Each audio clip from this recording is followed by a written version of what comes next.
Salut, allez rapidement, une promesse c'est une promesse, hein. J'ai promis de faire une suite à cette vidéo, origine, cause des cauchemars, vampires énergétiques, succubes, incubes.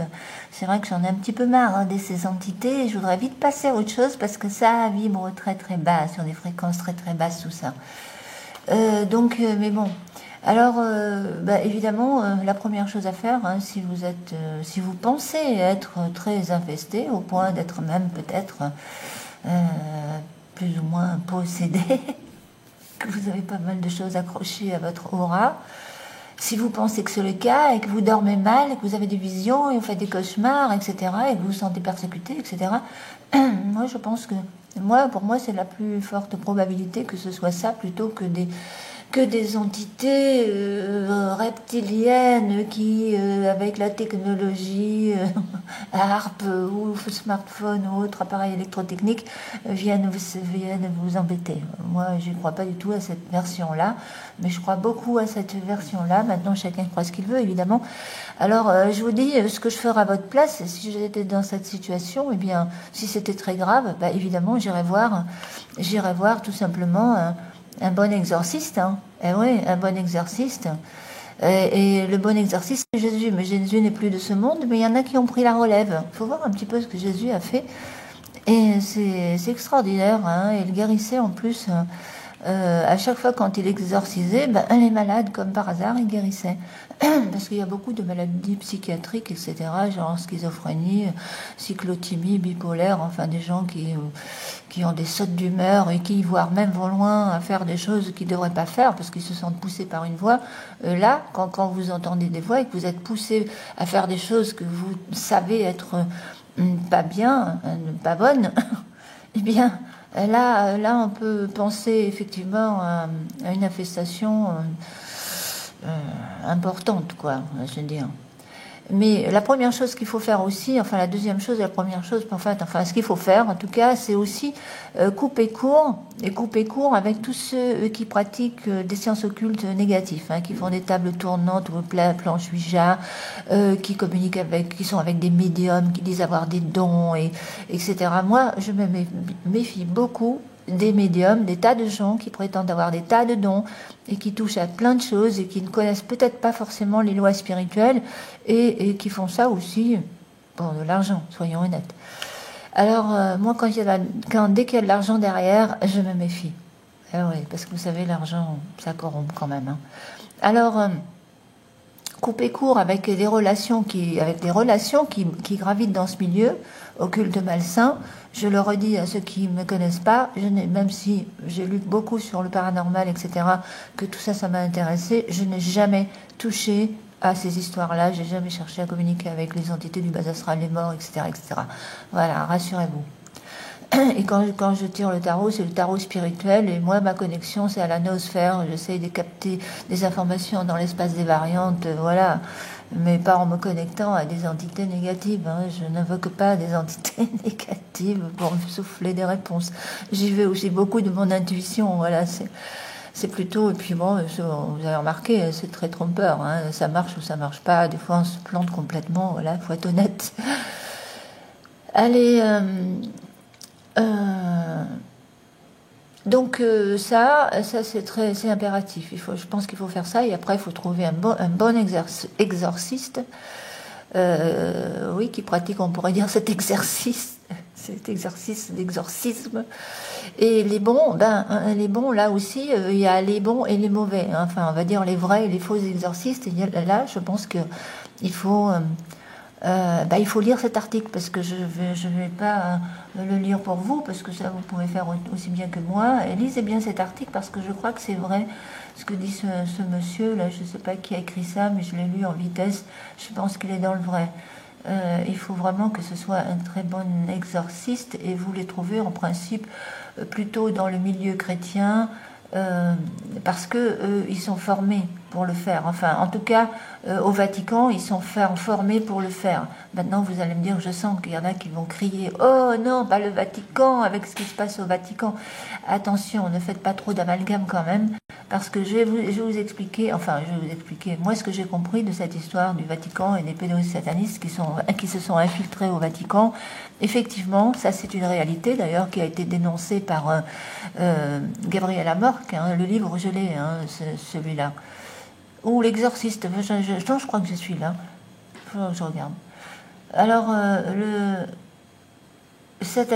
c'est lui qui a donc dénoncé le satanisme au Vatican, hein, et l'infiltration de ceux qui gravitent dans le milieu occulte noir. Et donc, c'est un vrai gros problème pour l'Église catholique, mais ça ne veut pas dire que toute l'Église catholique qui sont tous là-dedans, que tout est mauvais, tout ce qui vient de l'Église catholique et des enseignements de l'Église catholique, bien évidemment. Hein, voilà. Il faut bien comprendre que les satanistes, ils s'infiltrent partout, hein, dans presque toutes les organisations religieuses ou autres. Ils sont aussi dans les sectes, puis ils sont même au plus haut niveau de l'État, paraît-il. Bon. Après, c'est vrai qu'il y a peut-être certains qui vont loin dans le fantasme, mais je pense qu'il y a des réseaux pédophiles d'État aussi. Et il faudrait peut-être qu'ils s'attaquent à ça aussi, parce que c'est vrai qu'ils sont bien beaux, ceux qui sont au gouvernement, ils parlent quelquefois de l'Église catholique, parce qu'ils veulent de toute façon, les francs-macs qui sont dans l'occulte noir, ils veulent la destruction de toutes les religions. Donc forcément, ils vont s'attaquer au catholicisme, alors que c'est pire, c'est 100 fois pire chez eux, quoi.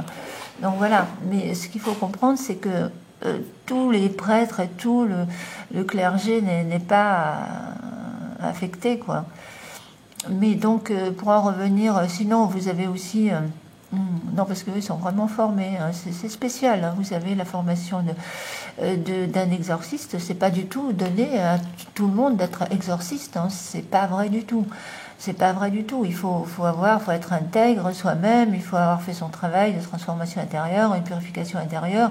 Il faut que la personne ne soit pas pleine de contradictions, parce que c'est vrai que dans le monde laïque, vous avez des tas d'exorcistes, hein, vous avez remarqué, mais il y a toujours du business derrière, ça c'est sûr. Donc ce sera pas gratuit, alors que un prêtre ou même un évangéliste, je dirais un évangéliste, mais pas non plus n'importe lesquels, parce que j'ai vu que chez les évangélistes, il y en a des sacrés rigolos, là, aux États-Unis, au Brésil, qui... Enfin, on va dire que il y a quand même du positif chez eux aussi, hein, parce que j'ai vu, par exemple, hier, j'ai regardé une vidéo sur l'Église universelle au Brésil ou au Mexique, je ne sais plus. Et il y a des milliers de gens, forcément, ce sont des gens qui sont un peu désespérés des conditions dans lesquelles ils vivent. Là-bas, sur le plan politique, c'est catastrophique. Il y a beaucoup de pauvreté, de misère, de gens simples, pauvres, illettrés, etc. Et ces gens, ils ont quand même besoin d'espoir, ils ont besoin de quelque chose. Et donc, là où là où l'État fait faillite, l'Église universelle, elle a pris le relais. Et puis, voilà, elle apporte de l'espoir à tous ces gens et qui y croient. Ils ont la foi. En plus, certains guérissent. Moi, je pense que pour la société, c'est plutôt positif, parce qu'ils arrivent même à guérir les gens de leurs addictions à l'alcool, drogue, des cigarettes, clopes. Enfin, vous savez que là-bas, il y a beaucoup de drogue qui circulent aussi. Donc ça, c'est déjà positif. L'État n'a jamais rien su faire. Ensuite, il y en a, c'est vrai qu'ils font des grands shows sur le podium, hein, mais il y en a qui arrivent effectivement à bénéficier de cette énergie positive, plus la foi, hein, l'effet placebo, on va dire. Pour certains, on l'appelait l'effet placebo, ce qui s'appelle la foi, c'est la même chose. Et certains arrivent à guérir réellement, plus ou moins, ou complètement. Ça marche pas pour tout le monde. Peut-être que tout le monde n'a pas la foi, parce que c'est vrai que pour que ça marche, il faut avoir une foi, vraiment une ferme conviction. Il ne faut pas douter du tout, et c'est peut-être même ça le plus difficile d'ailleurs. C'est la raison pour laquelle tout le monde n'y arrive pas. Mais peu importe, ils ont l'espoir d'y arriver un jour. Donc, ce que j'ai vu parce que j'ai vu qu'il y avait beaucoup de commentaires négatifs, mais j'ai vu quand même aussi que ils apportent du positif dans la société, et à tous ces gens, quoi. Et ça, c'est déjà énorme. Il vaut mieux qu'ils soient dans l'Église universelle plutôt que dans le trafic de drogue et arriver à un moment donné dans les bas-fonds hein, quand ils passent de l'autre côté, de se retrouver coincés dans le bas astral et dans les mondes inférieurs à cause de toutes leurs addictions. Vous voyez, c'est déjà ça, de gagner. Alors ils auront peut-être dans les années égrégores chrétiens évangéliques, mais de toute façon, ils auront la possibilité, je pense, je dis bien je pense, parce que je ne suis pas allée de l'autre côté moi non plus, mais c'est ce que tous les grands maîtres enseignent, les grands maîtres spirituels de toutes les religions, c'est un peu la même chose, hein. Et ils auront peut-être dans un égrégore chrétien et pourront peut-être revenir se réincarner, mais si l'âme, elle est prise par contre, ce qui est grave, c'est l'âme, hein, l'âme prisonnière, voire même la mort de l'âme. Et Jésus le disait bien, ne craignez pas ceux qui peuvent tuer les corps, mais qui ne peuvent pas tuer l'âme. Non, comment il disait ça? Ne craignez pas ceux qui peuvent tuer le corps, mais qui peuvent tuer l'âme. Ah oui, c'est ça. Parce que si l'âme, parce qu'il est question d'une seconde mort, hein, dans les textes. Donc, moi je crois à la mort de la conscience. Si la conscience, elle s'éloigne trop de la source, et qu'elle tombe dans les vibrations tellement basses, dans la matérialité et dans la négative. Parce que attention, la matérialité, c'est pas forcément négatif, mais dans le négatif, on va dire, ou l'attachement à la matière et aux addictions, parce que je crois que c'est plutôt ça, hein, c'est l'attachement à la matière et aux addictions et aux émotions négatives, etc. Le désir de vengeance, jalousie, colère, rancœur, amertume, haine. Les gens qui n'arrivent pas à se débarrasser de ça, ils restent coincés, effectivement, dans les mondes inférieurs, et ceux qui sont attachés à leur richesse et à la gloire et qui n'arrivent pas à s'en dégager, c'est pareil, ils vont rester vraiment coincés dans ces mondes inférieurs. C'est ce que je crois, du moins. Je n'êtes pas obligé de croire ce que je crois, évidemment, hein, mais bon, c'est moi ce que je crois. Et donc, je ne suis pas la seule à le croire non plus, évidemment. Et ça, c'est grave. Ça, c'est grave. À la limite, la mort du corps physique, c'est beaucoup moins grave que la mort de l'âme, de la conscience qui ne pourra plus jamais retrouver le chemin vers les mondes supérieurs et la lumière et la libération totale, quoi. Alors, oui, je reviens donc à l'exorciste évangélique. Alors, je dis, dans les églises évangéliques, il se pratique beaucoup d'exorcismes, vous avez vu, bon. Voilà, vous pouvez toujours tenter aussi. Et même si c'est un peu folklorique, ça peut fonctionner parce qu'il y a un égrégore assez positif avec les chants, hein, les chants avec le nom de Jésus, etc.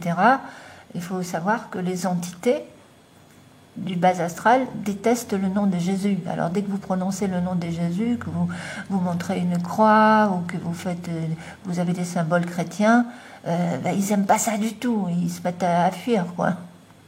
Ils fuient, ils se cassent.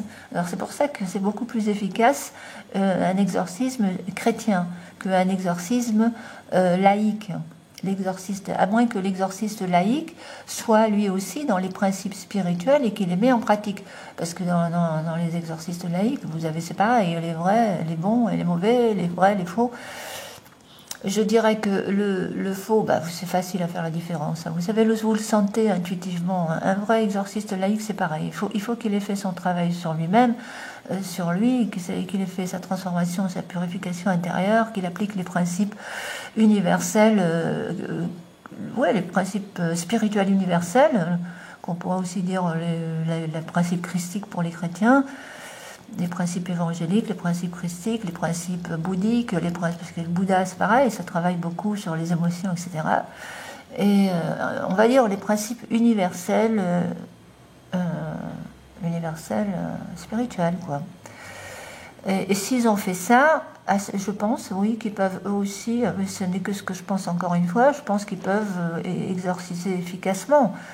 Mais si c'est si c'est juste un laïc qui veut faire du business en vendant des amulettes et des protections et des histoires des gris-gris, des rituels, etc., qui va pratiquer sur vous, moi j'y crois pas. Personnellement, j'y crois pas, mais bon, chacun fait ce qu'il veut, il fait ce qu'il veut de son argent. Voilà. Alors ça, je vais m'arrêter là pour la question des exorcistes et ce que je ferai en premier. Hein, voilà. Et après, bien sûr, ça suffit pas, parce que c'est bien beau de s'en débarrasser, il faut aussi ne plus les attirer. Et ne plus les attirer, ça sera pour la prochaine vidéo. Allez.